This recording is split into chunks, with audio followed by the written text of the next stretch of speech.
any alley. Our big issue is trees.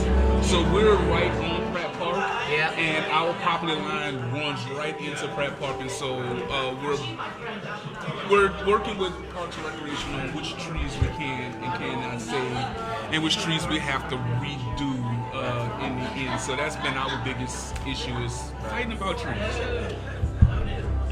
I thought it was going to be parking, but they shut out. Oh, don't worry, S-Dot will get a hold of you, yeah. We both work with I mean, we would not mind additional parking, but the Office of Housing will be like, our board saying absolutely no, you're not going to need additional parking. You know, we're only doing it on 2 bedrooms. Yeah. And I mean, people, it hurts the market. It really does, man. I mean, let's have one big tower downtown.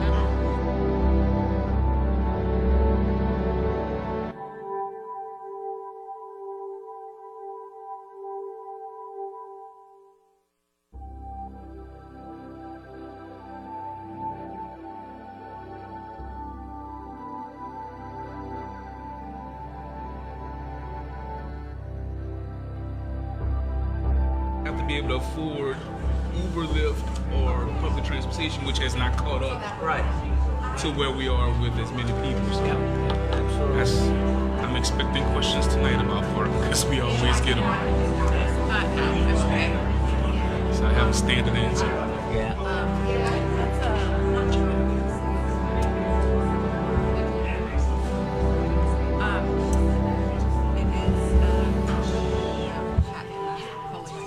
Should we say? I already waved. Oh, okay. He saw me. He'll wait.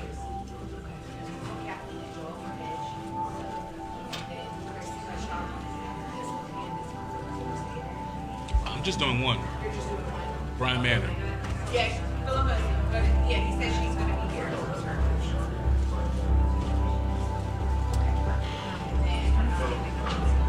Oh, okay. She's not. Okay. No, no.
That's true.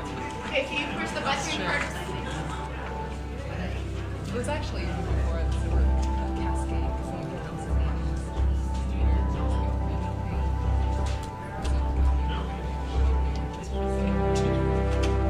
Really?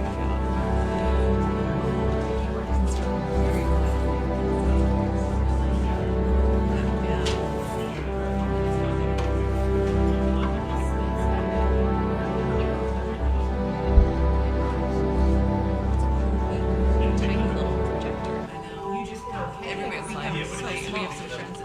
show movies like outside on the side of their house while like grown-up parties are going on. Yeah, it's cool.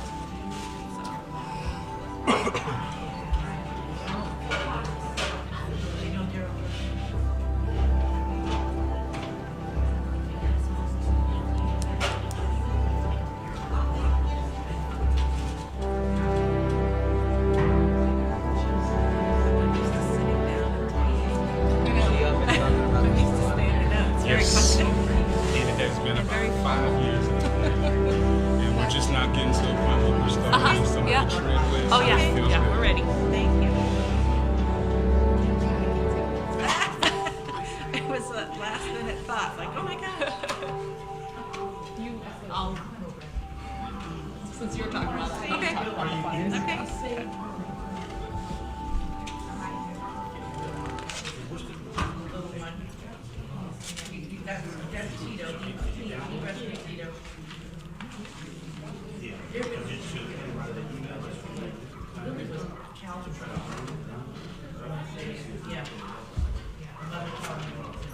I feel like this is like a post-game press conference.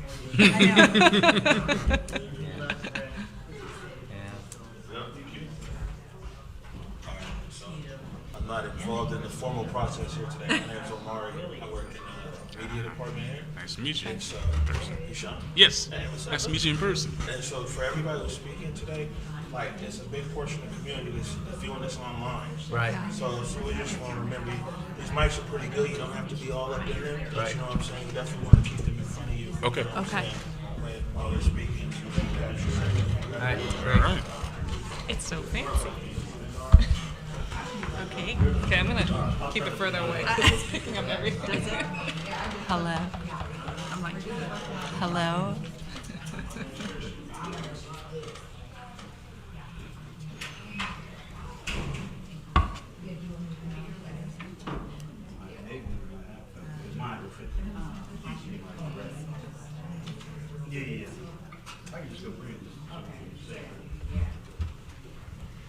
Okay, so landmarks. So it's about 20. If you don't count, no, I'm just gonna count it. If you don't count people who are working. Yeah. If you count people who are working, it could be like 25. I mean, it's Well, because about, they're presenters. about the gathering Yeah. itself. Yeah, We yeah, gotta yeah. count all of us. We gotta count everybody in the room. Oh, when you yeah, think yeah, about yeah. the Yeah, but I'm just thinking of personalities. Yeah. Yeah.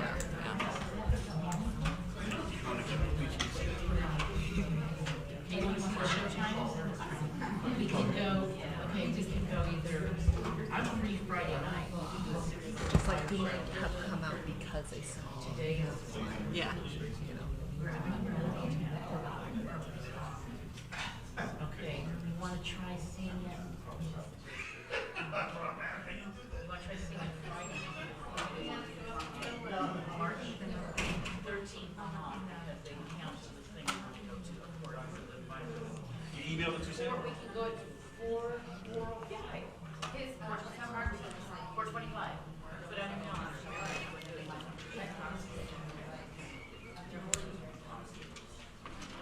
Yeah, I haven't seen it. Millicent's seen it twice.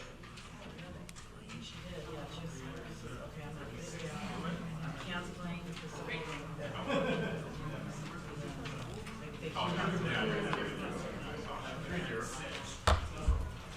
Well, welcome everyone. Glad to see everyone alive.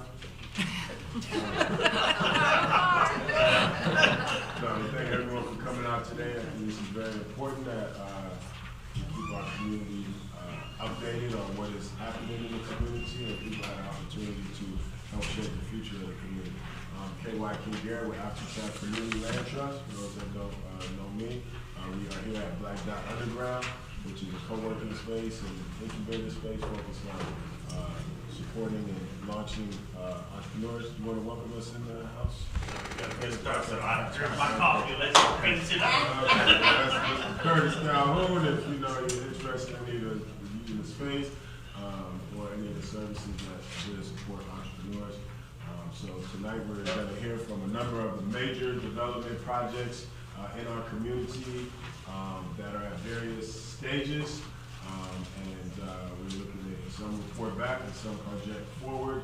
And you definitely have an opportunity for a community to ask questions in terms of projects and the impacts on the community. So, our first project up is Vulcan, Jackson Apartments, formerly Promenade 23, and Pearl Moon. You got it. It's all good. I know it's been a long time since I've been there, but I know, so, yeah. Thank you, Viking. This feels so formal and fancy. I feel like I feel like I'm in a pro sports conference, press conference.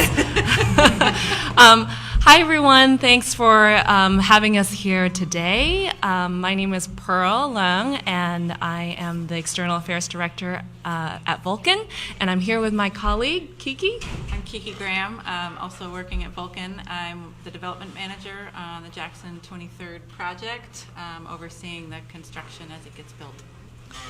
So I think, and hello everybody online streaming. I want to first thank the community and everyone here today and all of the community involvement that we have gotten since we started our outreach process in 2016. I can't believe it's been that long ago. But since we started our outreach process, we have done to the extent of 200 outreach meetings. They range from large public open houses to coffee meetings and everything in between. And in fact, we started these outreach meetings before we even purchased the property, because we knew how important it was for us to reach out to the community and understanding gentrification and the sensitivities and all the things that have happened in the neighborhood. So, and we had purchased the property from a Texas-based developer who had owned the site before. And many of you might remember that that developer had tried to develop the property for a few years before they decided to sell it.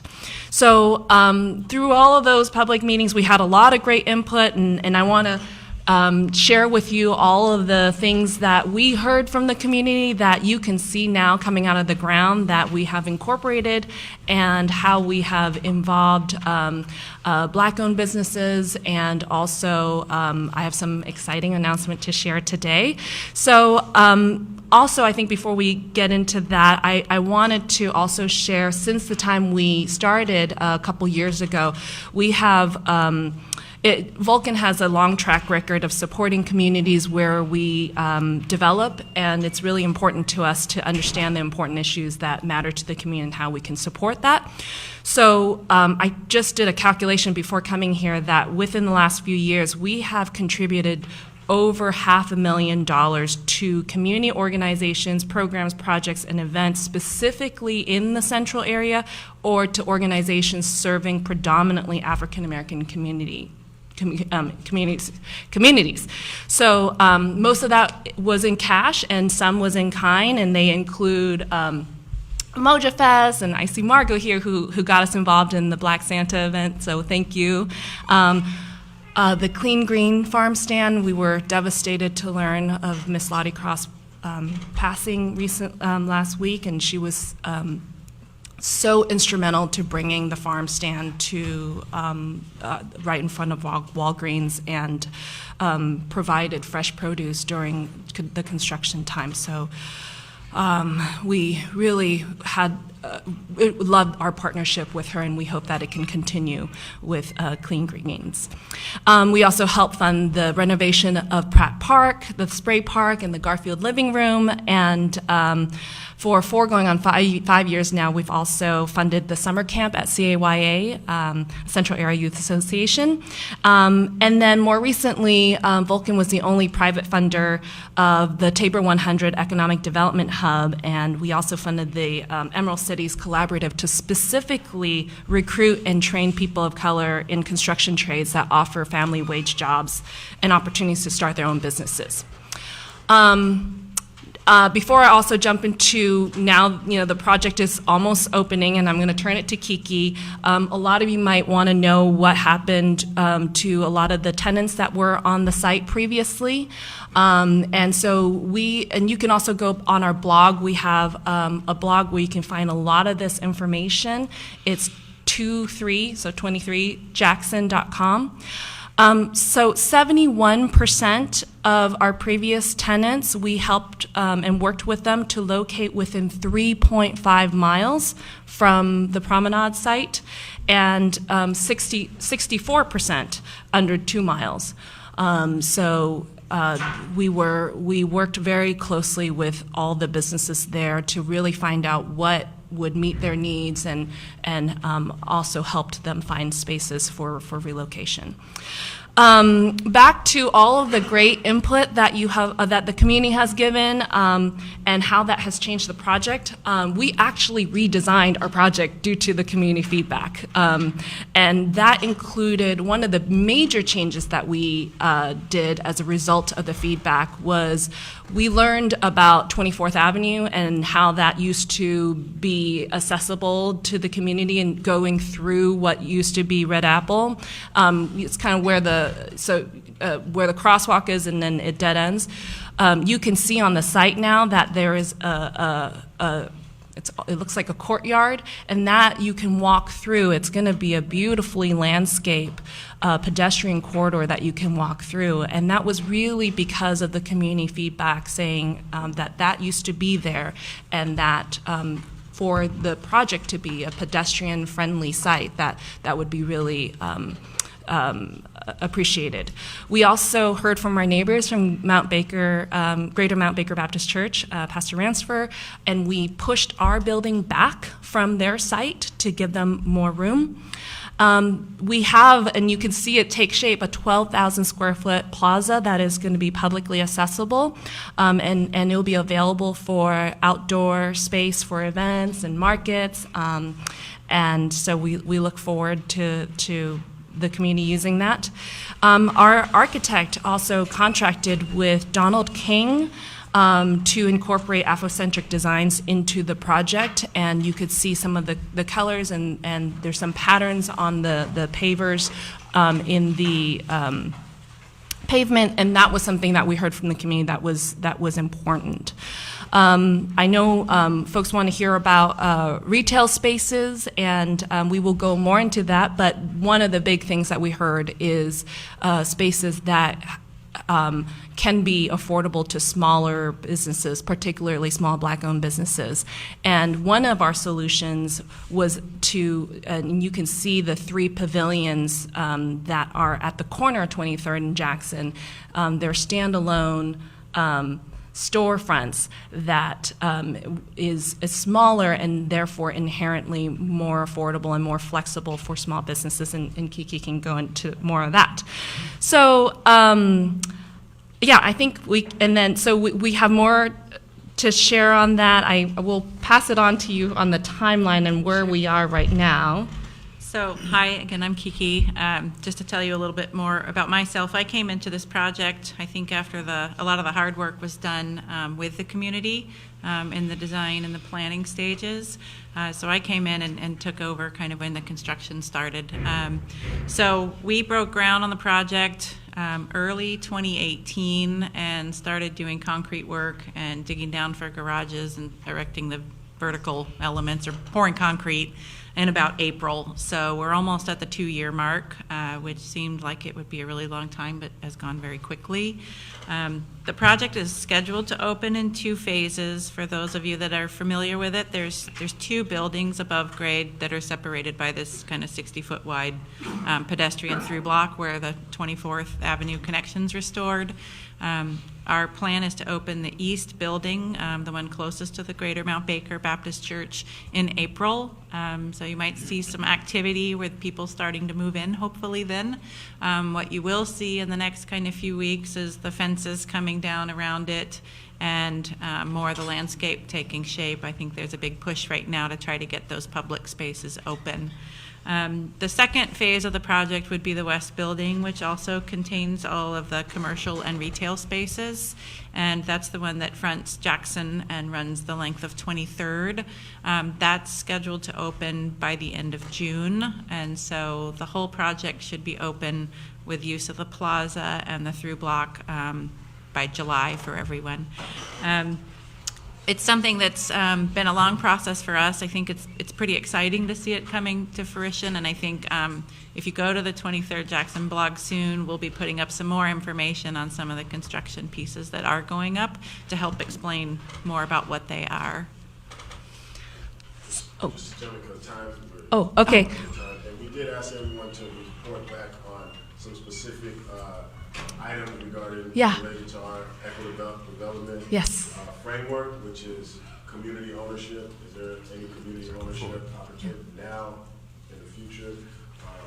2, what was the participation of, or what is the participation of Black contractors in the process? 3, the residential lease-up, affirmative marketing, and the results of that, and then the commercial space and the potential. So we asked everyone to respond to those particular. Yes, and we have all that prepared. I do want to share one announcement, though, that was part of the feedback that we got from the community was to incorporate art throughout our project. And so, and we also learned from the work that Africatown did in Wyking and with at Liberty Bank. And so we worked with Vivian Phillips and Preston Hampton from the Historic Central Area Arts and Cultural District and hire Leilani Lewis as our art consultant. And so you guys are the first to know. We haven't made this announcement yet, but we have commissioned and we'll be installing 10 pieces of work by Black artists that will be enjoyed by the community.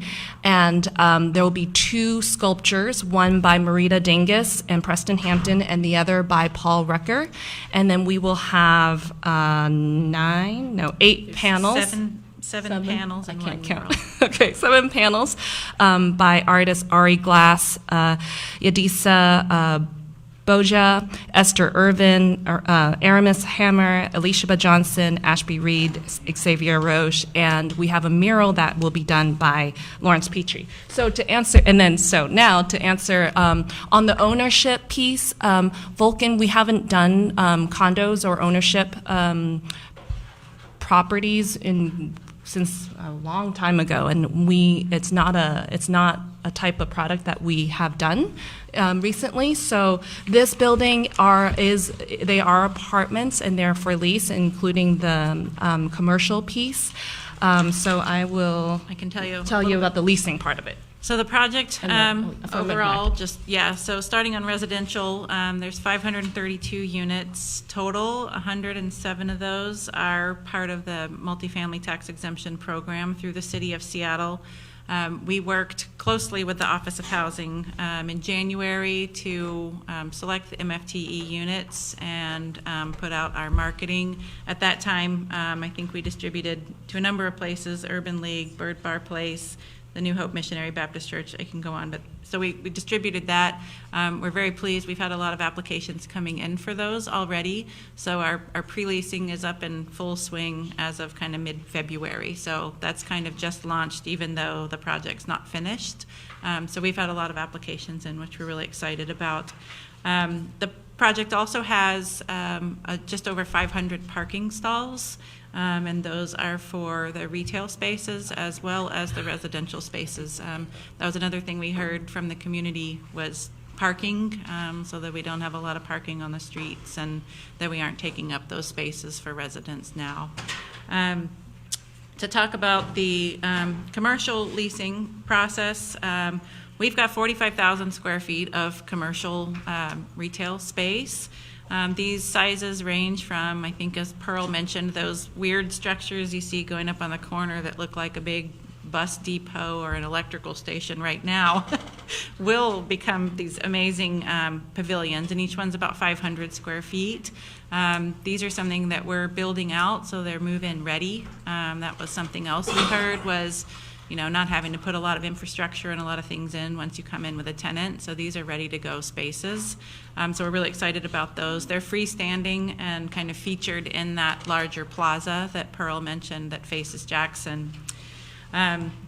So we have commercial spaces that range in size from 500 square feet to as much as 30,000 square feet.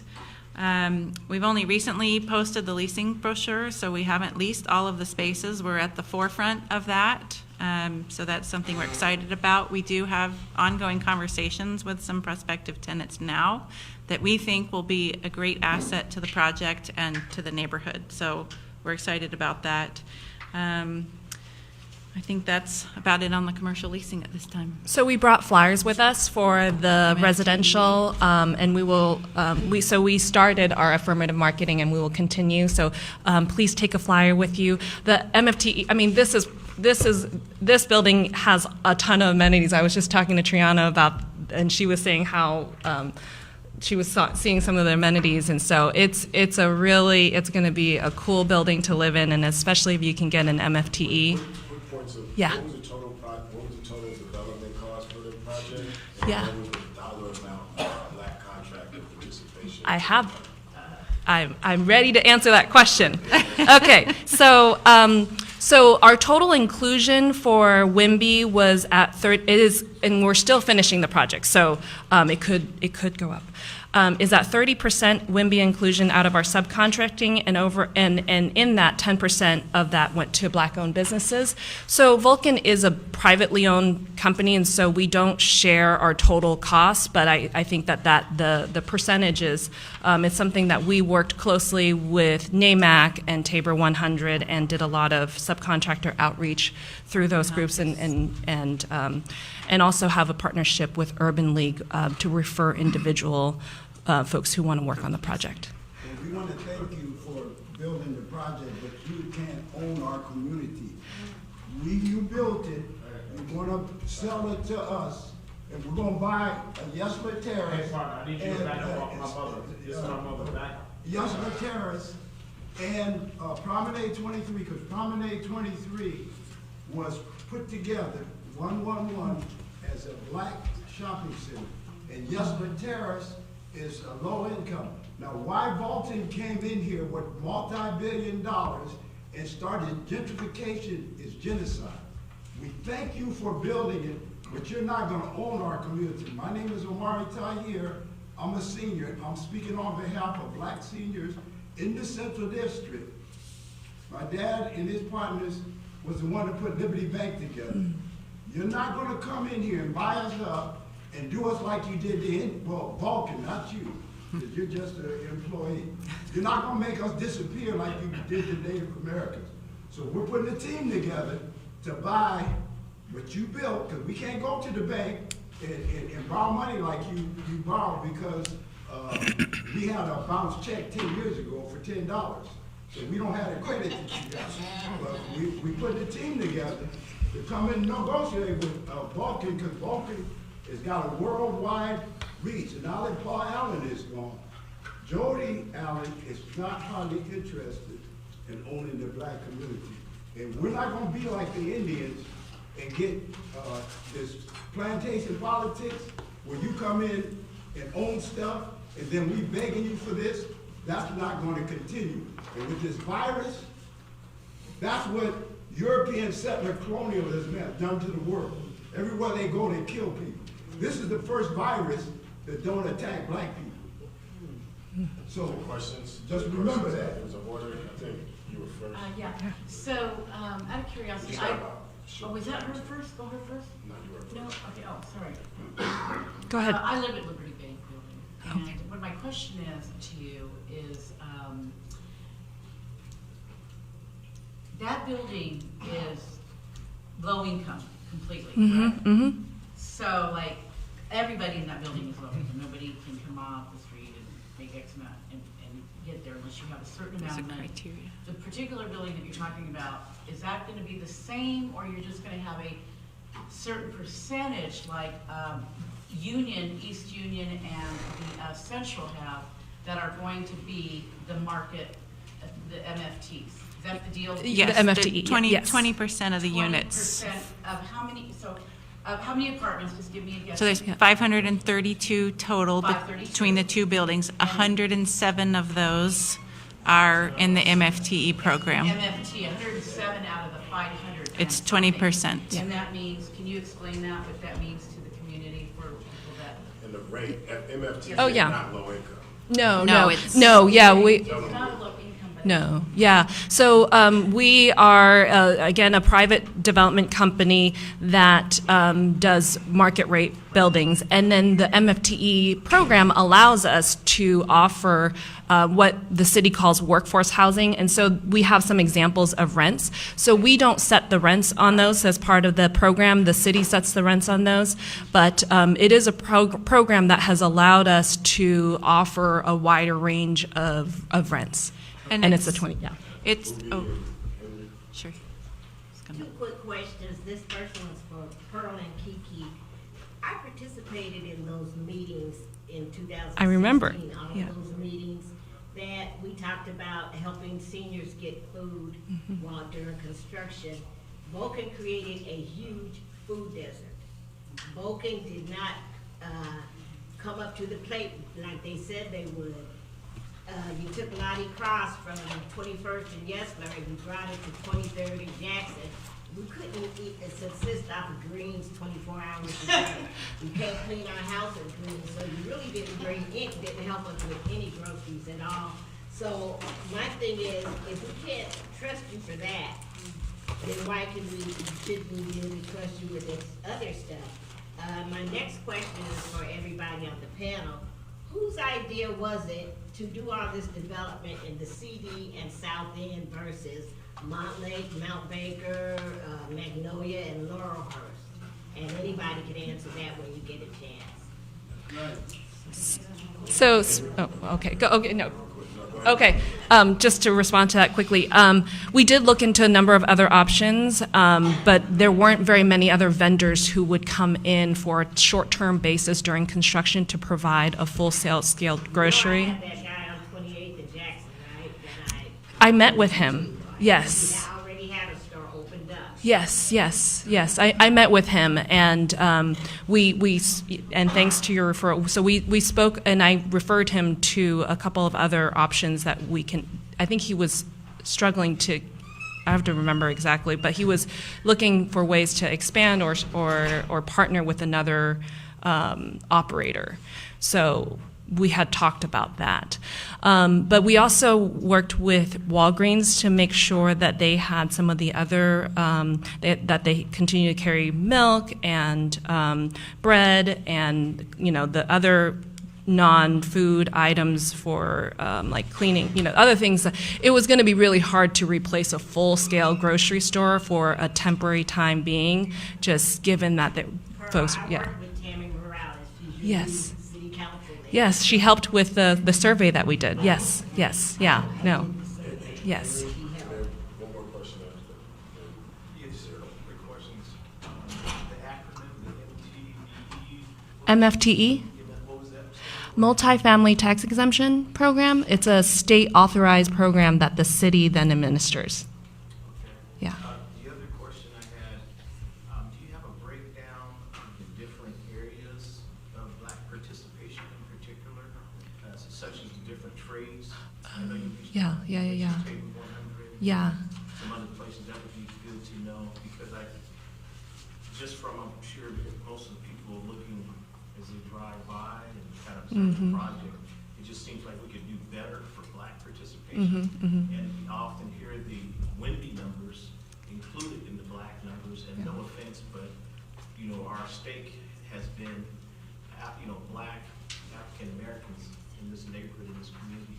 And so I just feel like we could do better, a lot better. I don't know if you agree. No, yeah. Yeah, and we've had a number of conversations with groups like Tabor 100 and talk about the general capacity issues, and that's why we invested in Tabor to help. And we had to also, with our contractor, break down the scopes too, to make it so that Black-owned businesses are better positioned to be competitive. So there are a number of different issues at play. I don't have the breakdown for the trades in there, but we can follow up on that. I'm Yeah. just interested, I like Yeah. playing with numbers, I'm an engineer also, so So I like, you know, looking at the economic impact. Sure, yeah, There's a yeah. positive impact, but Yeah. there's also an extraction, which falls into the negative. Mm-hmm. So I like to look at that black hole. Yeah, yeah. No, I think, we are one of the few privately owned companies that voluntarily have a inclusion goal.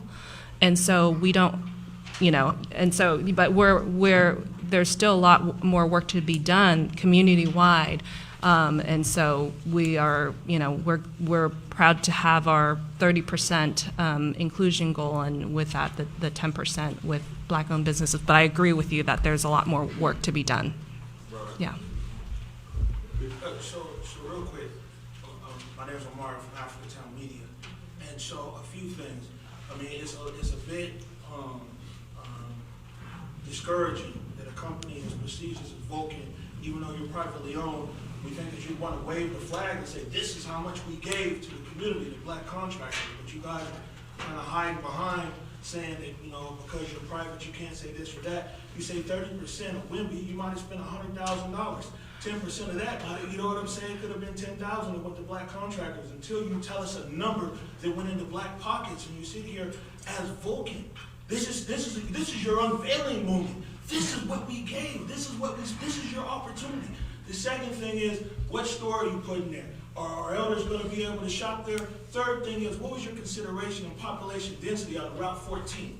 Jackson, you're putting 528 units there. The Route 14 is already jammed up. How are we going to mitigate traffic there on 23rd Jackson? Really like to know the contractor dollars, though. Yeah. So the percentage is of the whole, so that's a big project, and I will tell you that it's in the tunes of many, many, many millions. To the actual, I don't know if we can, What do you want? huh? Yeah. I don't know if I can actually share but the 30% and the 10% that is in the millions. So I will say that the share that went into black-owned businesses is in the millions. Second question was, Oh, I forgot. grocery store, which I'm sure a lot of people want to know about that. And then, just before you answer that, you said 45,000 square feet of commercial space. How much of that is the grocery store? How much of that is for, other small businesses?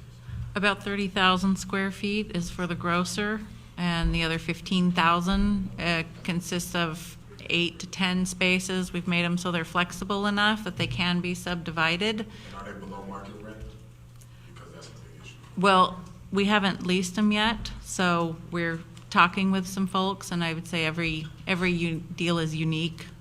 But we have gone, I think, a long distance to try to make sure that they are very marketable.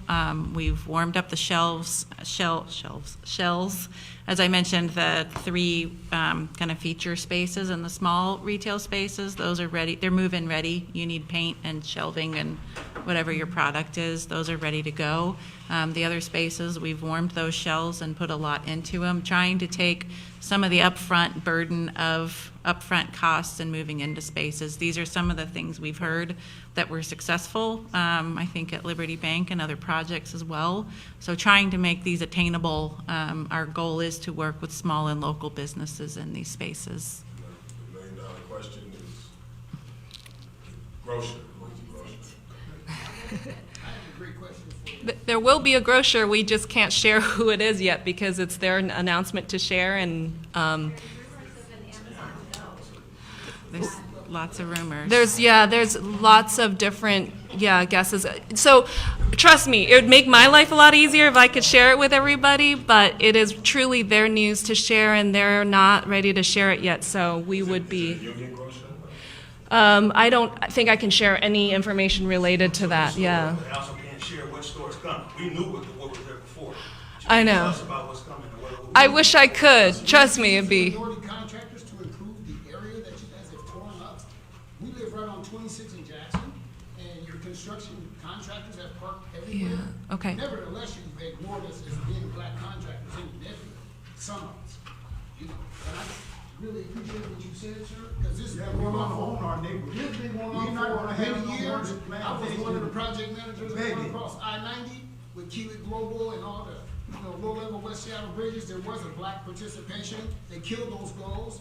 we're trying to start again. I really admire what you're doing, sir, because he's really trying to help the black community. But you guys have not taken any black contractors and improved the area that you're in. 23rd, 24th, yes, we're on 26th.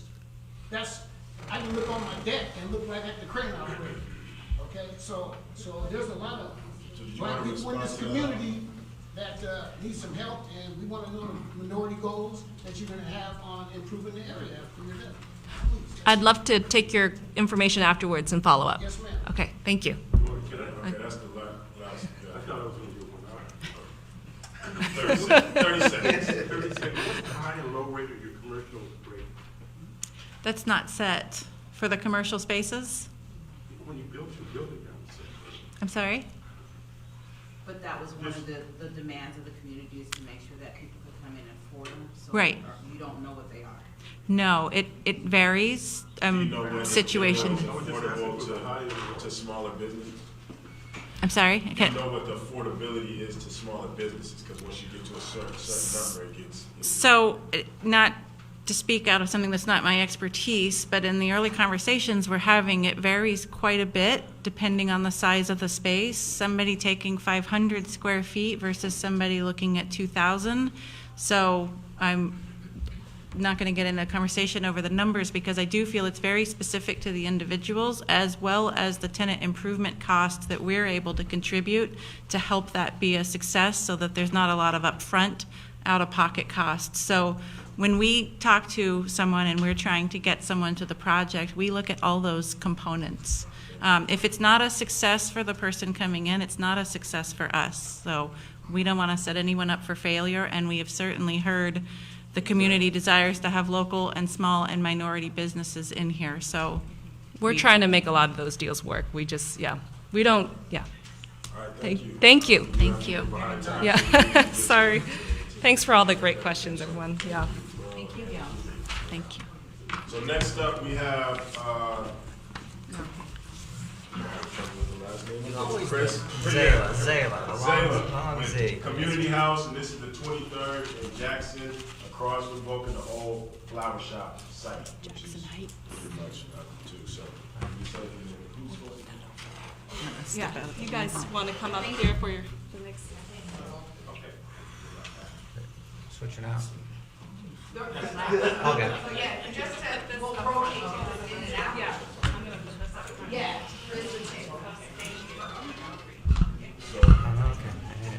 You have slides? No, I'm gonna hand some stuff out though. I'll sit in the middle.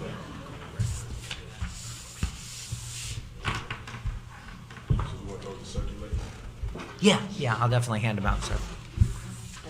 Good evening. My name's Chris Zayla. I'm the Executive Director of Community House Mental Health, and we're a private nonprofit organization primarily doing behavioral health services. We're licensed as a community outpatient mental health center. So we do a lot of work with people who are homeless, people with mental health issues. That's kind of what we've been doing here in the Capitol Hill and Central District area since we incorporated it in 1976. I want to definitely start out by handing out some flyers. You all might have to share, because I was told there might be only 20 people here, but we got a better turnout. It's all good. It's all good. But if some of you guys would grab this. It's kind of hard for me to sit. Usually I like to wander in the crowd and talk, but anyhow, I want to be able to hit some of the things that King was asking about up front, so we can take care of those issues immediately, or at least those, and then get into some of the questions, okay? A good way to do it? Okay. So anyhow, just briefly, this is on the corner of 23rd and Jackson. I've got two buildings there. One is going to have our offices, the one that is on Jackson. It's sort of the silver building there. And that will also, so I'll be 2 floors of my administrative offices for our organization.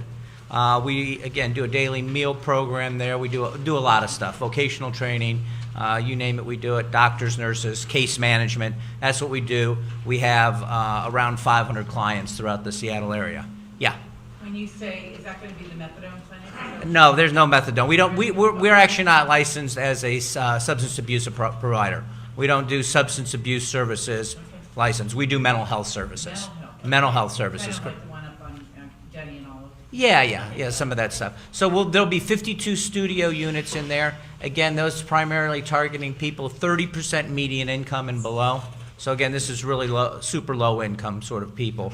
We have operating subsidies from the City of Seattle Office of Housing as well as the State of Washington. They're essentially providing rent subsidies for those folks. So again, there'll be 52. A lot of those are going to be homeless, formerly homeless. Again, people with behavioral health issues. A lot of people we already currently serve. So that's the one project there. The other one is, when my board of directors and we had the opportunity to take the old vacant lot back there that existed for a long time, we were able to have an option to purchase that. And so we did purchase that land. And one of the things we looked at is it's nice to take care of, again, our homeless people within our community, but there's also the greater community. You just can't, you can't ghettoize certain areas and just leave people there. It needs to be a healthy community, both, rich, middle class, poor. I mean, that's the only way a community, the whole microcosm sort of works. So we decided that we would do a workforce housing project. This is for people at 60% median income and below. Okay, so a little different than the multifamily stuff, which again has, you guys, Vulcan, that was like at 80%, something like that, and down what they do. So we have 74 units over there. That's broken up into 18 two-bedroom units, 31 one-bedroom units, and 25 studio units. Okay, so that's what's over there. This project also has 4,400 or so plus square feet of commercial space, and I'll get to that in a moment. The ownership on both the projects is Community House Mental Health Agency under tax credit, structures that they do. The project cost was $28 million plus some change there. Overall, we were able to do a 28% minority and women-owned business utilization rate, broken down 17% minority businesses and 11% women-owned businesses. So that's where you get the 28%. We did list some of them. Maybe you would know some of the names down here of the businesses that were involved. The question in terms of what's the total dollar value, I wrote that down because I'm going to find out too. I'm not exactly sure what that would be, but it's probably pretty close to 30% of the total that were involved there.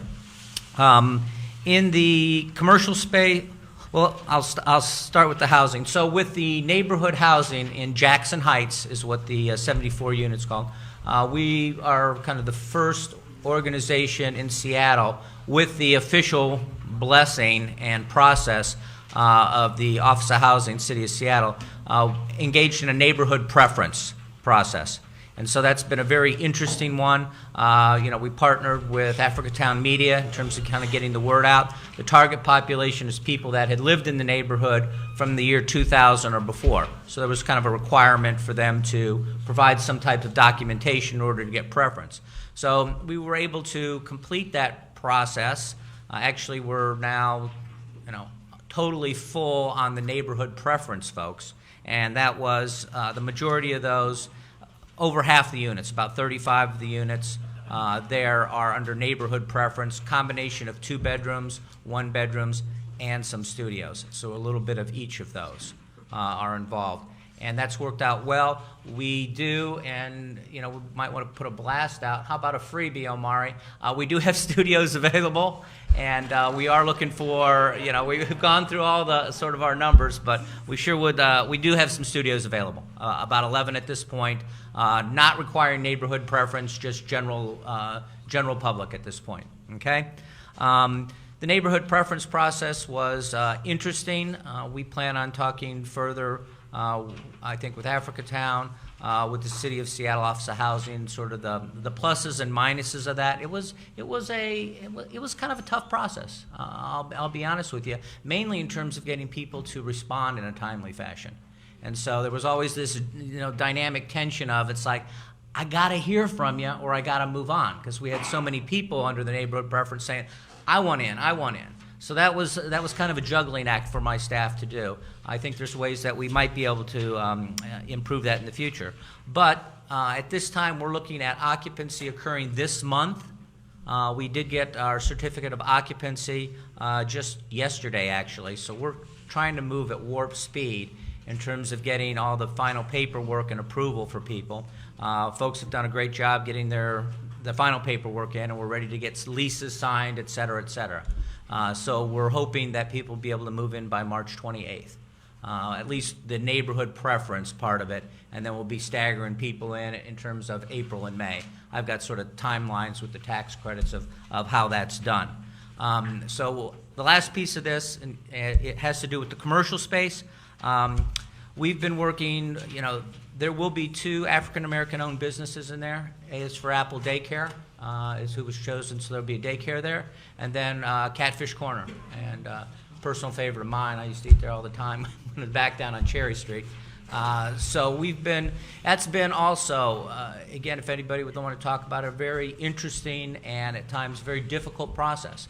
Because we are weighing and trying to deal with things of square footage costs, what can be supported, how do we get the tenant improvements done. Our organization is putting in alone over $400,000 into the tenant improvements. That's just out of our nonprofit's pocket. All right, that's what we're doing for the community, and we could use that money as a nonprofit in a variety of ways. But like I said, I think that in order to have a healthy community, you got to have a lot of different parts for it to work. So we're committed to that, and we're working with both the tenants. I think we've chosen a contractor that's going to do their tenant improvements. We'll decide that tomorrow, and hopefully get this thing off and running. We'd like to see them opening by July 1. And then the daycare by the fall. So that's kind of our timeline with them. And one of the other things that we're doing, and I know this has been for me personally, and I know as well for the community, the whole notion of building wealth within the black community, in terms of ownership or something of that nature. We're in a position, because of our nonprofit status, to really be able to sell these in the same way, the commercial spaces. But what we're working out with both the owners is that we're doing long-term leases, like 15-year leases, with ongoing options of 5 years to renew. And we're only raising the rent no more than 1% every year. So we're trying to put that money back into, so that those 2 businesses and their families will also be able to kind of build wealth. That's we felt that was fair. We just want to make sure that we can pay our mortgage that's on that commercial space, but we're not looking to get any more money out of it. We see this as, again, the whole thing working. So that's our gig, and happy to talk to you. All right, any questions Please. for this development team? Because we're now, I I just know. want to make sure we get to any questions. So we're taking time. I have a question. Yeah. Yes. I'm seated as I ask my question. You got minority business involvement project, so how many of these businesses here are African-American businesses? I do not know right offhand. Well, when you come again, you need to bring that, because the word minority means a whole bunch. Sure. I know a couple of them. A&D, Quality Construction, the demo work was done by African American. Let's see who else in here. K&B was, JJ Consulting, Kimba, obviously Africatown Media, but you're right, yeah, and we can definitely get that. I'd like to again know the total number in terms of the money too. So good question. Yeah. Any other questions? How much are those studios that you had Omari promote? So they're running about the $820 range, something like that. Is kind of where those are sitting, because under the tax credits they have to be above the 50% median mark on that. One of the things with that, what's in, people, we have a pretty hefty utility allowance, so that kind of brought the rents down. We could have charged more, but again, trying to gauge where we make any mortgage or tax credit investors what we have to pay off. Versus the max that we could have done. That's where we sit. We've done some creative things, like we have just a main line of internet coming in, and we're actually going to write into the tenant's lease at Jackson Heights if they want internet, because we get it like for 50% less than them doing it directly. So there, little things, anything that we could do to try to make this whole thing work. What's your square footage? Square footage, on the studios, we're talking about 450 square feet. That's an approximation. The 1 bedrooms were sitting at about 900, and I think that the 2 bedrooms were sitting at like 1150, somewhere in there. So yeah. Plus per square foot. How much was the cost per square foot? I couldn't help you on that because that's broken down in so many. How much is the units costing per square foot? I can't tell you right now. I really can't, only because of the mix in of my commercial space. I'd have to pull it out for you. It's not that I can't get you the number. It's just that, I got a 9% tax credit blended with a 4%. It gets complicated. But happy to get it for you. What we can do is, if there's anything that any of these guys cannot produce today, they can make sure they get it sent over to us, and as long as your name and email is on that sheet, you will get that information. Yeah. We can do that. We can make sure that we do any follow-ups, get any information that they don't have today, that they do actually have to share or are willing to give, and we can make sure that we get all that stuff and send out a whole update. 2 more questions and we have to move on. Go ahead, sorry, the lady behind you. Yes, I wanted to know, because your space is gonna house people going through behavioral and mental health Yeah. issues, how do you plan to balance that in order to ensure both perspectives are safe, that everyone in the neighborhood, your clients, that everyone is safe? We have about 15 other residential sites, everything from single-family homes in neighborhoods, running all the way up as high as 135th in North Seattle. And so we have a long experience with it. We don't get a whole lot of complaints and problems overall. I mean, our buildings, we try, we're not well loved necessarily by the bureaucracy in terms of the way we deal with things. We believe in giving people a chance, but we're not going to enable people. I can say that if somebody is, if somebody's doing, they're shooting up in the building or something like that, they're going to go. I'm not, we're not that kind of provider. So, one of the things that, again, the only thing that we're doing on Jackson Heights is that we wouldn't allow sex offenders at either of our sites. Again, and it was great to have a daycare because that really gave me full reason to say, hey, that's not going to work that well. So it's just not something that we particularly treat, and or anybody with a more recent history of arson or anything like that. So. Sorry, one more question right here. Go ahead. On the 2-bedroom, or did you want to go? On the 2-bedroom Yeah.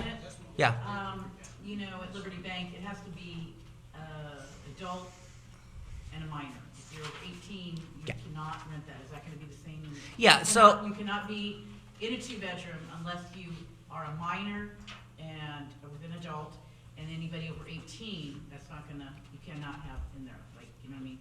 So what? Can you break that down?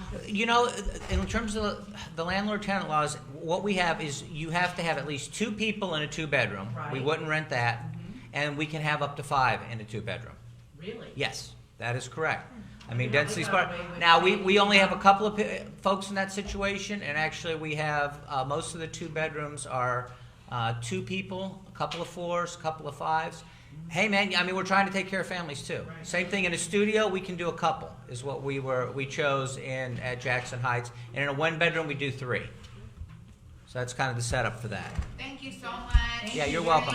Yeah. All right. So you guys, we are, as you guys can see, anybody who has the agenda knows we're running a little bit behind. We wanted to make sure the stream was up. So I just want to make sure that we condense your questions down to less than a minute, and we try to condense the answers down to less than a minute, okay? So we're going to move on to Ed Developers with Kathleen and the team. Thank you, guys. Thank you.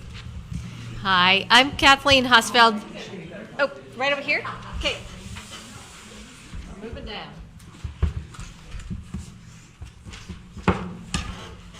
Kathleen Hosfeld, Executive Director at Homestead Community Land Trust, and with our partners, Edge Developers, we are developing homes for ownership in the Central District. Specifically, we have these beautiful displays over to our left of the development currently working under the name Yakima Avenue Townhomes, but that's not going to be the final name of the project. These are homes for ownership. Oh, thank you so much. That will be available for purchase for those who make less than 80% of area median income. These homes will be priced at below $300,000. As community land trust homes, the land underneath the homes is owned collectively by the homeowners through the nonprofit Homestead Community Land Trust. So it is a community ownership model. And we will have 10 affordable units, and then 6 market rate townhomes will be developed and sold, with the difference between what it costs to build those and what we can charge for them going back to resubsidize the affordable units. So the design on this project was very much informed by my opportunity to participate in the design ciphers that took place for Midtown. We very much benefited from hearing and listening to the folks designing for the Midtown project, and those ideas were incorporated into these designs.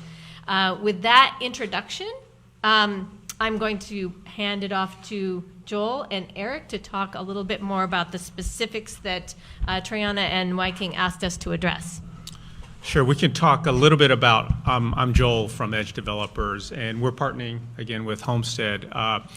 We are also, a separate arm of ours is constructing the project, and we had a session here last Saturday with a number of Black-owned contractors, subcontractors, with the aim of trying to not only promote early, but inform them of the project. Our aim is to have a minimum of 17% of the total subcontract construction cost, which is $4 million right now, to go to Black-owned subcontractors. Again, that's a minimum goal. Working with Africatown, and they've also have Murray assisting in really making sure that the bid process is a fair and is an accurate one. We're trying to describe very clearly what we want and what we need, and we're also available prior to bid to answer any questions in that regard. One thing, I don't want to get too much in the weeds, but one way we're trying to assist subcontractors we're waiving a couple things. One is known as a payment and performance bond. It's an added cost typically, and some subcontractors can't afford that, so we're taking that on. The other thing is insurance. So insurance on the site, we are covering that. So that's an added cost typically to subcontractors as well. We're taking that on, but we want to be very clear that subcontractors still have to have their own general liability. So when they step off the site and they drive to and from a project, they just have to have general insurance, just like all of us do. We are looking to start, probably end of April. A couple things may delay us on that. One is the permitting process. As I think many of you know, that we don't control all of that, but this was a little bit tricky in that we have a number of different legal sites that was, I don't think it was mentioned, it was City of Seattle site, so it was a surplus land site, and we've subdivided into 3 sites, so that took a little bit of time and effort. The other thing is just closing on the funding. So we're using a lot of public funds here. We're using the land is surplus city land, so that was donated by the city. One thing that Kathleen mentioned was the projects are no more, the affordable 10-unit townhomes are no more than $300,000 per unit. It actually costs us more to build those. It's going to be closer to $500,000 to build them. So we're actually selling them less than what we're building them for. And part of that profit on the 6 affordable, our market rate, is going back into there, as well as some of the other public resources. Construction time, probably about 16 months or so. And again, there is no predetermined contractors with this. It's open, and my partner Evan and I will do our best to have as much participation in the neighborhood as we can, and as it should be. So. Yeah. There's no commercial space in this particular development. It's all residential. In terms of our sales process, we're going to be working directly with Africatown on outreach to the community at the time we start selling. We don't actually start accepting any purchase and sales until the construction is complete, but we do encourage you to apply now through our program, because we, in addition to those homes being available in 16, 18 months or so, we actually have homes now that are available for less than $300,000. I brought a little map of the homes that are going to be available for sale Some of them are in the Rainier Valley, some of them are in West Seattle, so, there's one in the Central District, and we have resales all the time. So you don't have to wait to have your shot at buying your own home.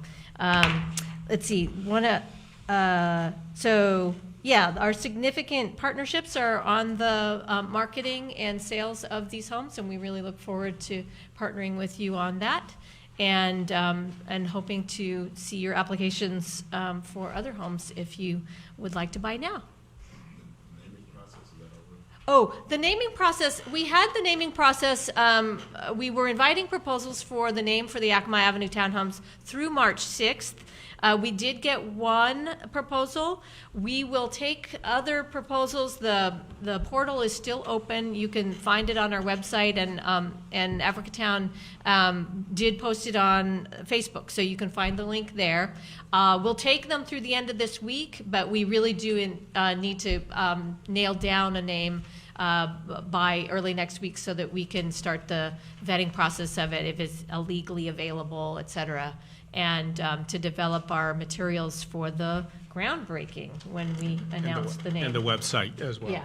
Yeah. So we can get the name out. So please, we wanted to, in the naming process, really lift up people and place names that are part of the history of this community. Even if it's not the final name that's chosen for the site, we're going to have those names and those people that and things that we want to honor from the neighborhood on the development website, and ideally permanently part of a digital record associated with the development. So please use the process to recognize and celebrate the rich history of the Central District.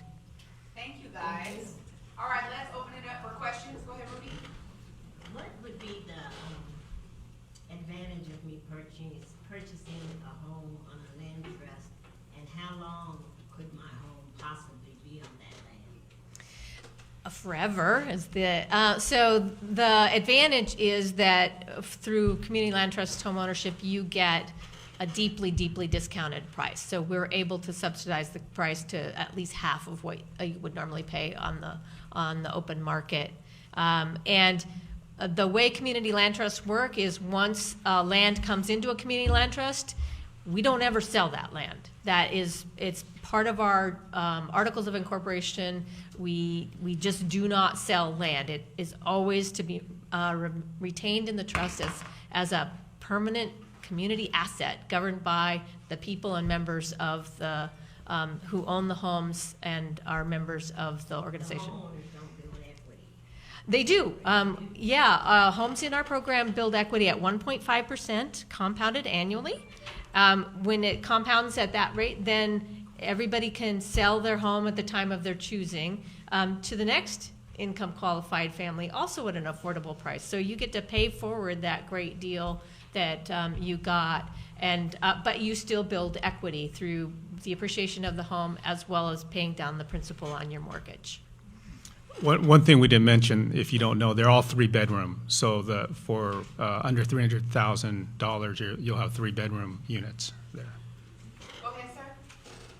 Is there any tax advantages to going through a program like this as a homeowner? Real estate tax or- Yeah, if you were to itemize, you might get some benefits from homeownership, but not many people in our program do itemize. What you do get is you get a preferential tax rate.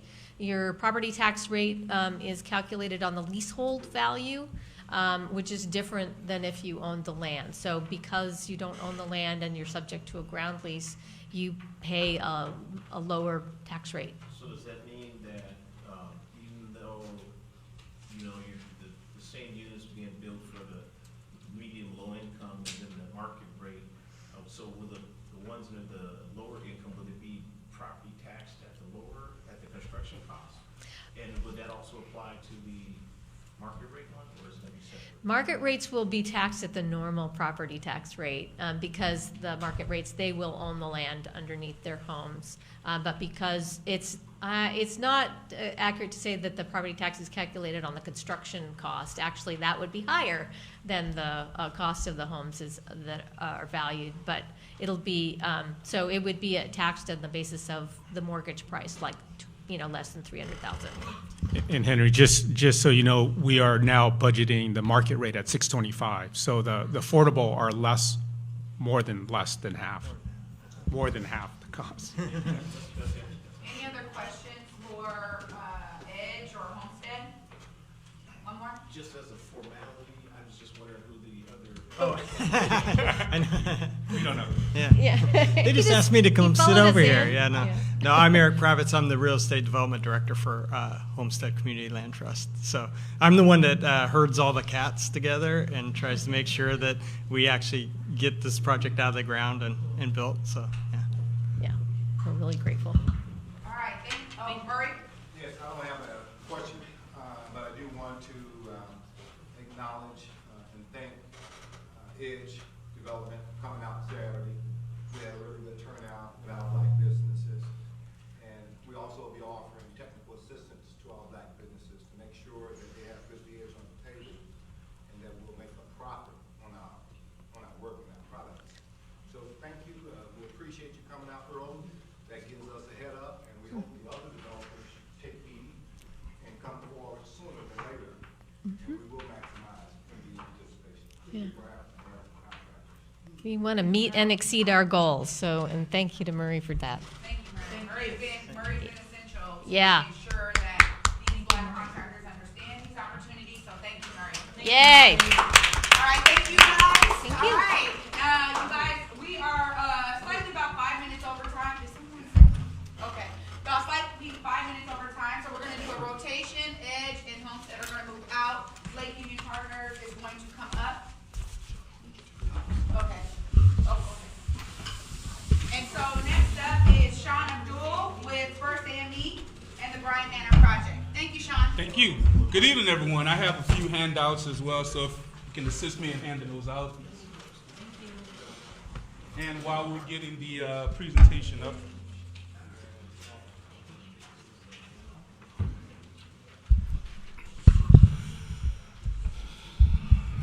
All right, so I'm Sean Abdul. I'm the Executive Director of F.A.M.E. Housing Association, and we're the owners of Bryan Manor apartments, and we're in the process of redeveloping them.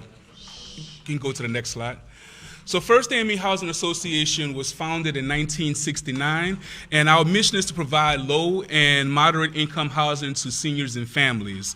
We decided to redevelop our Bryan Manor project so we can help to increase the density on the site that we have. It's currently 58 sites, and we're going to be increasing that to 244 sites and 44 apartments, and that's going to be over the course of 2 phases of construction.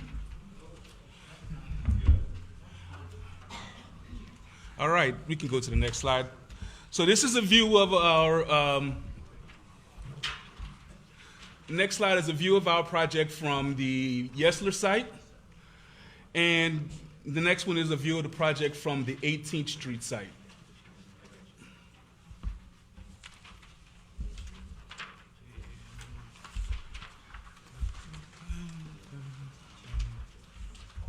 All right, so Bryan Manor Phase 1, next slide.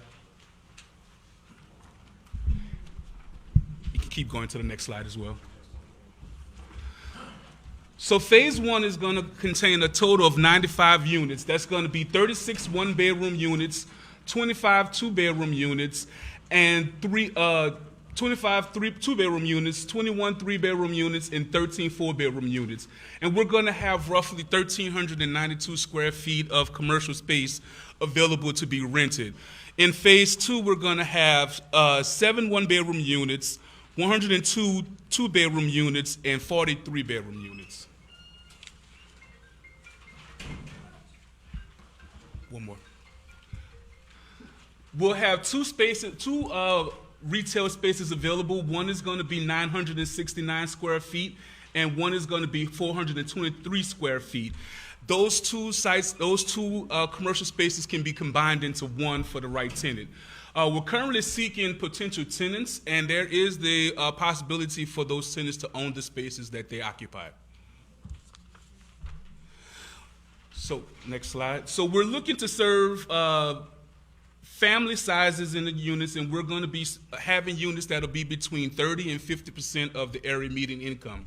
Currently, the site is 100% Section 8 subsidized. Those 58 units will remain Section 8 subsidized, and those units that are not Section 8 will be restricted between the 30 and 50% area median income. Next slide. So these are the rents that we're targeting for those units. So for a one-bedroom unit at 30%, it'll be 622, 40%, 830, 50%, 1038, and we'll also go up all the way to 4-bedroom units. All right. So as I said, all 58 families will have the option to return. The lease-up will include affirmative marketing and a neighborhood preference plan for those who are returning to the Central District, which is our goal, is to help return families that have been displaced from the Central District.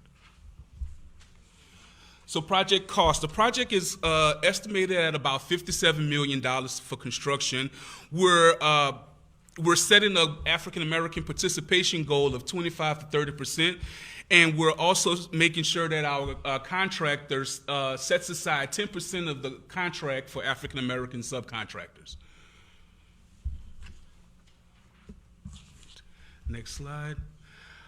All right, so areas where we're looking for African American participation are we're looking for commercial space tenants to fill the retail spaces that we have available. We're also looking for skilled construction workers as well as Black-owned subcontractor firms to help us meet our inclusion goals.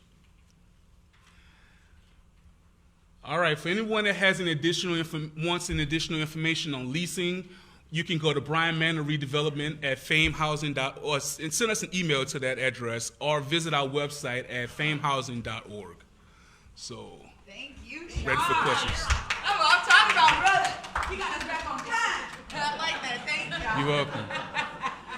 Does anybody have any questions? Go ahead. Yeah, I have a question. Is what are the efforts, and I know that you are, it's a softball. Who are you? Right. Oh, my name is Shikandi Salisbury, and I'm a candidate for the 37th District State Representative. Ed Gallagher is retiring, and I'm vying for that seat. But I'm here as a community member right now. Absolutely. And I'm just wondering, what is F.A.M.E. Housing going to do for those 58 families that are being displaced during the construction? Sure. Because, you know, I noticed that some of the families that have been displaced from Yesler Terrace that had a right to return have said that they're not able to return, and they just financially they're blowing in the wind until their unit, comes back online. So Yeah. what are you guys going to do to take care of those families while construction is going on? No worries. So with that, we've set the project up so that we can minimize the displacement. So only 28 of those families that are currently living there will be displaced, and we set the construction up so that we can make sure that those are not the larger units that will be harder to find. So what we'll be doing for those tenants is helping them find alternative housing. So we'll be going out with them into the market to find housing, either in the central area or in the area that they choose to, and they'll get 3 choices as to what their housing options will be, and we'll be responsible for paying the subsidized portion of their rent, and they'll continue to pay the rent that they always paid. So their rents won't go up while there's construction or when they return to the building. Thank you. Nice. Go ahead, Ruby. I just want to say thank you, F.A.M.E. Thank you, thank you, thank you. You're welcome. Yes. You're welcome. All right, good stuff. Sorry, Michael. What percentage of the housing is going to be set aside for African Americans? I guess I'll make a distinction between African Americans that have been here for a while and East Africans, which are mostly Somalis, Ethiopians. So is there a number there? Because it seems like to me Western Terrace, High Point, and other places, they displaced the long-term residents that were here and sent them all out to Kent and everywhere else, and they brought in East Africans so they could still have black people there, but they kicked a lot of black people that live in the city. They're all out, they're everywhere, but they're not here. So are you guys doing this specifically? Yes, we are going to have a affirmative marketing plan which allows us to market to specific places to get the tenants that we would like to see in the building, and we'll also have a neighborhood preference plan similar to what Community House stated, where we'll set a goal that says if you lived in Bryan Manor or if you lived in the Central District, before this date, before the mass gentrification happened, we'll have places for you to come back to. We can't necessarily say these spaces are reserved only for African Americans, but we will make it our goal that our building is at least 90% African American based upon who comes out to secure housing.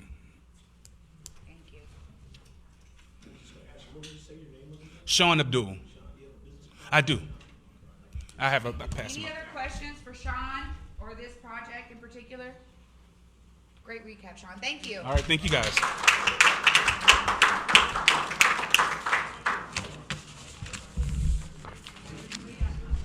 Hey, how you doing? Appreciate it. Yeah, thanks. That was a tough act, Patrick. I don't know, y'all. Erica, nice to meet you. Trey. I was just sure that. Yeah. Thank you for coming. This guy, I just want to hold on to it. Oh, I'll start. Yeah. Yeah, we don't need a. Yeah, we're not. It's not super crucial at the moment. Okay, It's just, you guys, yeah. this is Lake Union Partners. They have the Midtown Project. Okay, they have the Midtown Project happening on 23rd and Union. Thank you. So let's give them some attention. We have Patrick and we have Erica here today. Thank you. Hi, everyone. Can you hear me okay? You can ignore this Thank for you. now. I'm Patrick Foley. I'm a co-founder and principal at Lake Union Partners. We're a small Seattle development company.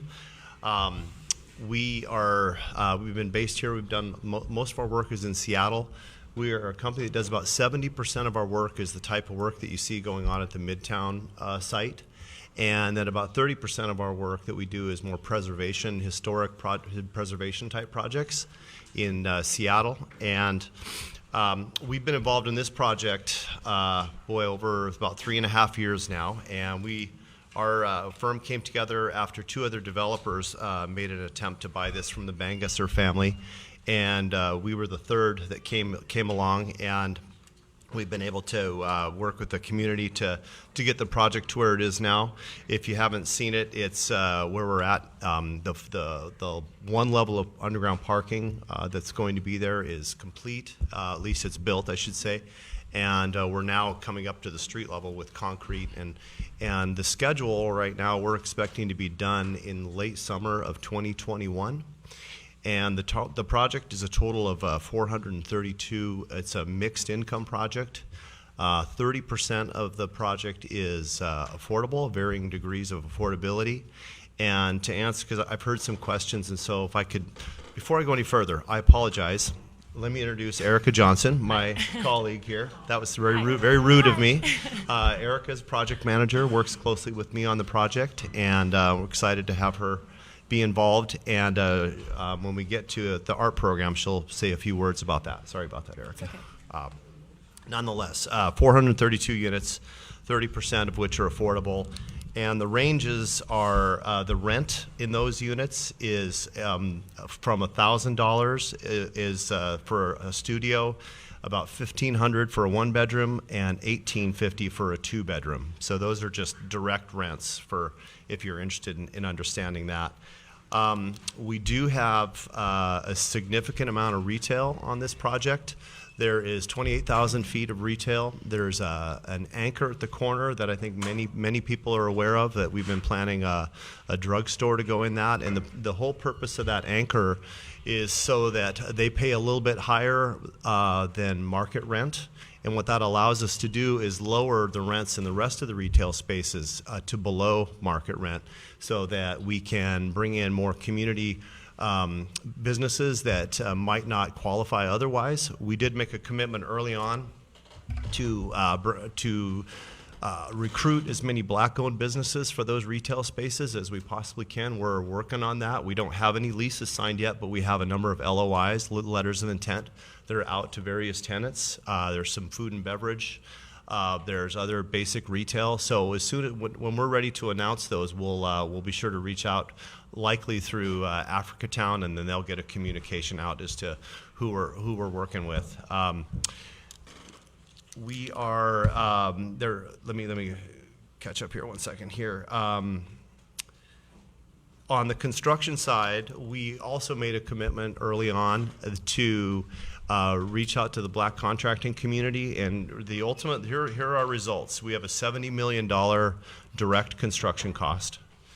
We, 14.7 million of that went to WIMBY, which is 20%, and 2.7 million went to black-owned contractors, which is mainly steel, trucking, interiors, and then a number of other miscellaneous type of contractors. We still have opportunities within the general contractors scope to hire out various trades for suppliers and things like that. So we finished at 4% for black-owned. That's certainly not what we had hoped, but it's the best we could do. We are one of the interesting things that came out of this is that for our other projects around town, not necessarily in the Central District, we are going to continue to make these efforts to give black-owned contractors opportunities. And so we have some new projects coming on. In the same list of people that bid our job, we're asking our contractors to reach out to those guys and give them opportunities to bid the work and win the work. So that was our result there.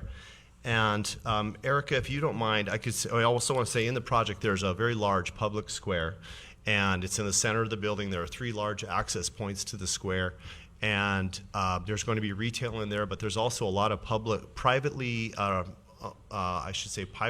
managed public art. This building is really going to be covered in beautiful art. We have a great group of panelists organized by Vivian Phillips. And these panelists went out and interviewed artists. They had a call to artists who put these wonderful proposals together. And when that building is finished, I'm super excited about it. It's actually been one of the most inspiring things that I've ever been a part of. I didn't know that it was going to turn out to be this way, but every time I think about it, I just get so excited. So we're going to leave the packets here. Erica, do you want to say a few words about the artists and the coordination that you're doing? Yeah, so hi again, I'm Erica. I'm helping with some of the technical art coordination for the Midtown project. And you want to scroll to the next page. These are our, is this one working too? Okay. Everybody hear me? These are our 8 artists that we're working with at 8 different locations around the project. We have 3 buildings, so most of them are muralists. I think we have one main sculpture artist and then another person that's kind of doing a combination of both. You want to scroll another page for me? So these are not the final works, but this is what they proposed to us. And real quickly, what that red color identifies is the location where art is going to go. That's not the color of the building. So this, yeah, that type of art would be. That would be bad. And again, these packets are here if anybody wants to take a look at these at a later time. But so Barry's doing a lovely painted hardy panel material, thank you, that we are really, really excited about. Sure. They're telling us on the internet, we can't hear you, we can't hear you. Yeah, no. Okay. So what I love about Barry's work and another location, at location 6, these artists are going to be covering majority of the facade of the building, which is really, really exciting. And if you can see with interesting light right now, there's these portraits are going to be very brightly colored, and it will create this very beautiful facade that is not your ordinary hardy panel siding or basic building pattern that you see around the neighborhood. And I think we're really trying to do a good job of letting these artists express themselves and really bring back that enriched African American culture of the neighborhood. Each artist is very intentional about their intent and their inspiration for their artwork. So I won't go into those details, but if you scroll some more, please. Thank you. This is also some of Barry's inspiration. Keep going. Thank you. Oh my gosh, Yegi's piece is going to be so great. So this intersection, this is the 23rd and Union intersection. This is across the street from Uncle Ike's, and he's trying, you scroll a little more, please. He is going to do a hanging installation, very colorful piece. I'm very excited about this one.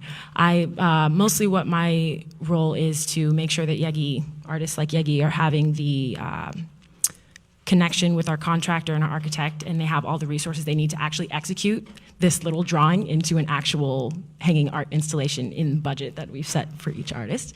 Scroll some more, please. This is another example of another mural. I love Myron Curry's work so much. If you're not aware, you should take a peek. He has beautiful, that's on beautiful 23rd, work. right? Yes, this is on 23rd. Scroll some more. Good. One more, please. This one I'm excited about as well, the 23rd Avenue portal. So we have 3 main portals that are inviting community people and pedestrians into the public square. And so hopefully in some of the positioning of these murals and hanging installations like this, that will invite people to come inside, because those retail spaces on the inside of the square are obviously public, and we want you to come in and come and spend your time there. Scroll one more, please. These are these hanging lanterns, though, will just. And these are not final designs. These were, again, their initial concepts. Takia Ward's one of Pat's favorite people. Her concept has developed much more than this initial one right here. This is going to be my probably favorite piece. This long, do you know how long that wall is? Like 120, 130 feet. 130 feet long wall mural going into the middle of the square. Again, trying to do that inviting aspect of the community members coming in. Scroll one more, please. This one is on the Union Street facade. This one will be in black and white, I'm pretty sure. This is also going to be on a hardy panel, so taking up a large aspect of the facade. Scroll again. 2 more. You say that one was on Union Street?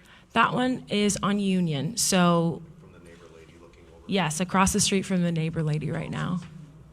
What'd you say? It was Thompson's. Oh, yeah. Yeah, and this one's at ground level. I love Juan's work as well. And the last one, scroll, Miss Next to the Perry. Washington Fountain, by the way.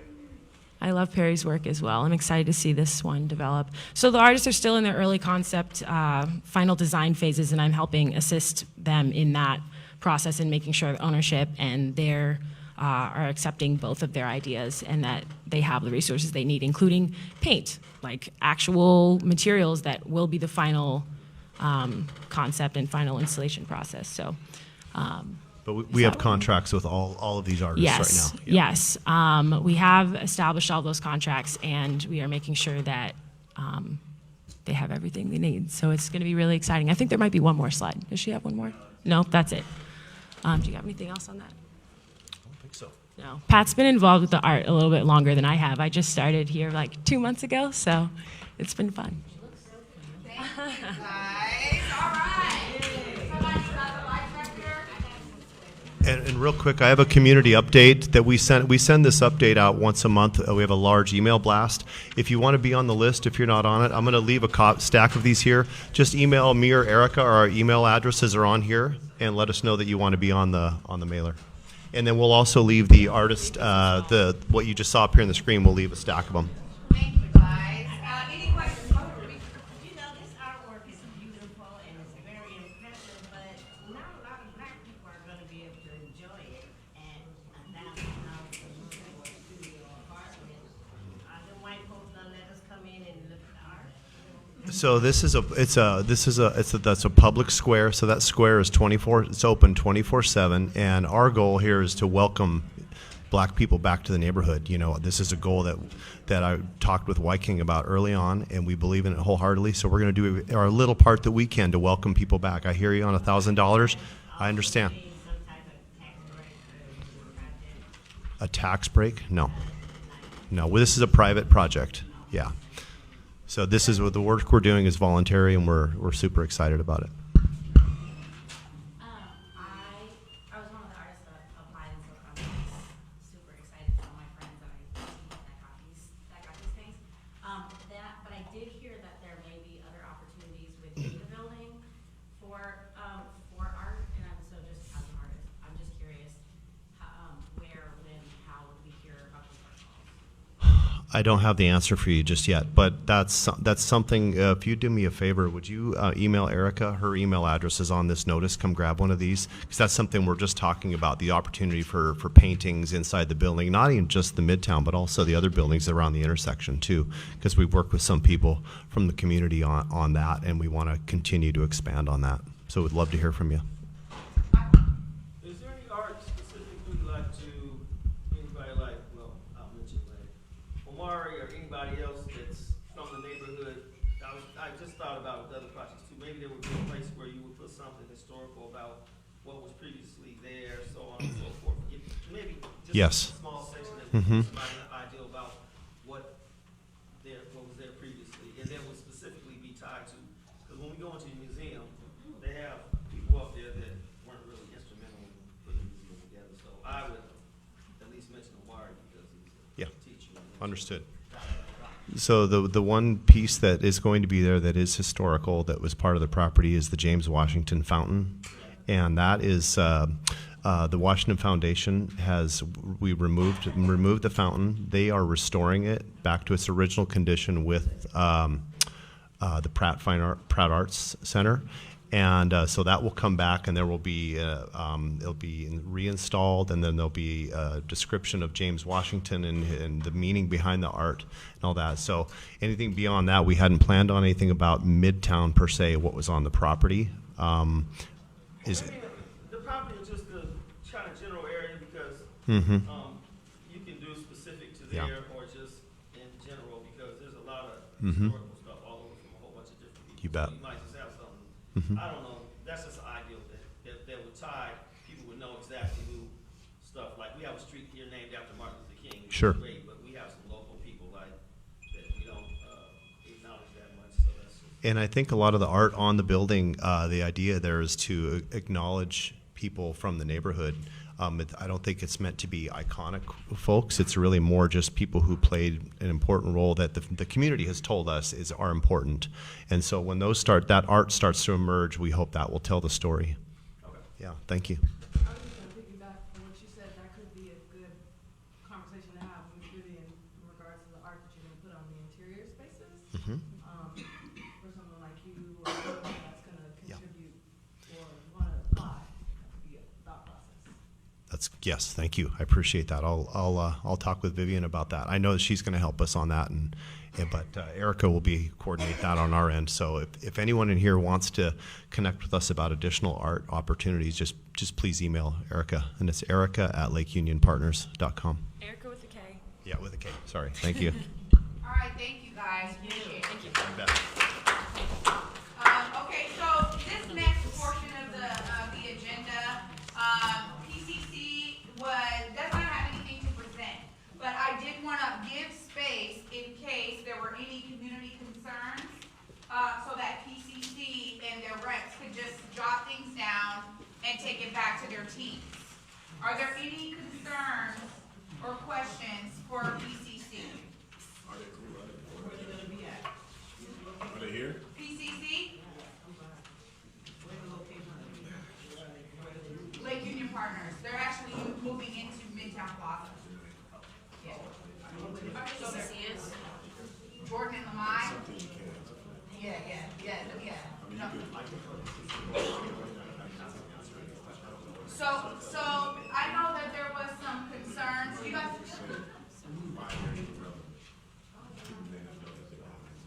PCC was going into Midtown Plaza.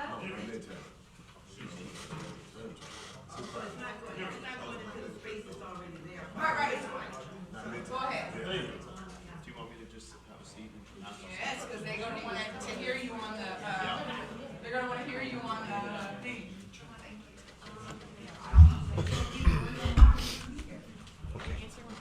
Yeah, about PCC. So the PCC, that's PCC Community Markets, the grocery store, they're going into the East Union building. That's where New Seasons was going to go, and I think many of you probably read the story that New Seasons went back to Portland. They're not going to open here. So we were fortunate enough to backfill that space because it was designed for a grocery with PCC, who is an old local Seattle company, been around a long time. More natural groceries. and they get a lot. All their produce is local from local farmers, and so we're happy that they were able to take the space. And they're a union shop. This is true, which. Yeah. Okay, but they hiring of African Americans throughout their system is not that great. Okay, I can't speak to that, but yeah, I'm. Mm-hmm. Right. Mm-hmm. Yep.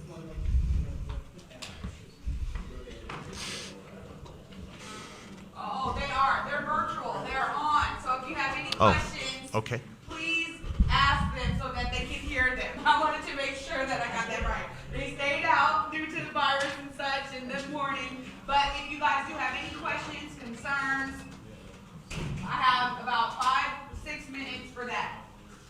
Okay. No, I mean, my question was about the African American employees, because I said if you go through their PCC system, all of the stores, the African Americans that's working there, is not, very small. And so if they come into the system, they can think that we're all gone. I was wondering, just well to let them know that we're expecting them to hire people, that look like us, in the store that's right there on the old, where Richland's, used to be at. Mm-hmm. That was Richland's, gas station there. Not only did they hire black people, they, black people go and get gas from their car there. That's the historical, history on that corner. Don't forget the chicken bags. Yeah. That was the only place you could buy a chicken bag. That's the only time I ever ate one. Okay. Yeah. Can they hear? Can you hear the community questions? Okay. Oh yeah, we'd like to know what is PCC's displacement mitigation strategy overall, because it seems like now they went into the Angeline project in Columbia City, which most people can't afford and probably the workers can't afford, and now they're coming here. So what is their overall displacement mitigation strategy? That's what we would want to know first, if they have one. Anything else? Do you need me up here anymore? Workers, those union jobs probably can't afford to live in that building. Correct. So that means they only can live in our building. And they need to work with people that's actually providing housing for the workers for a displacement mitigation strategy overall. And how will they support maybe other co-ops being developed in the community that are community owned, since they are experts in being a co-op for however many years.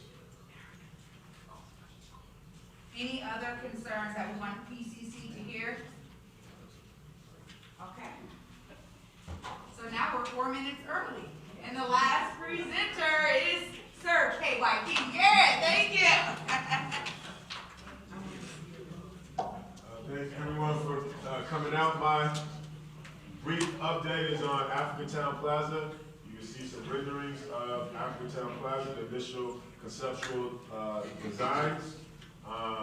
The project received a $12 million award from City of Office of Housing and $2 million award from King County, which is really the green light to the project. The total development project cost is about $46 million with the current construction costs, and so there is still additional financing to be secured, but we are on track for early 2021 groundbreaking. As it said, now it'll be 132 units of affordable housing, below 60%, 30% to 60%.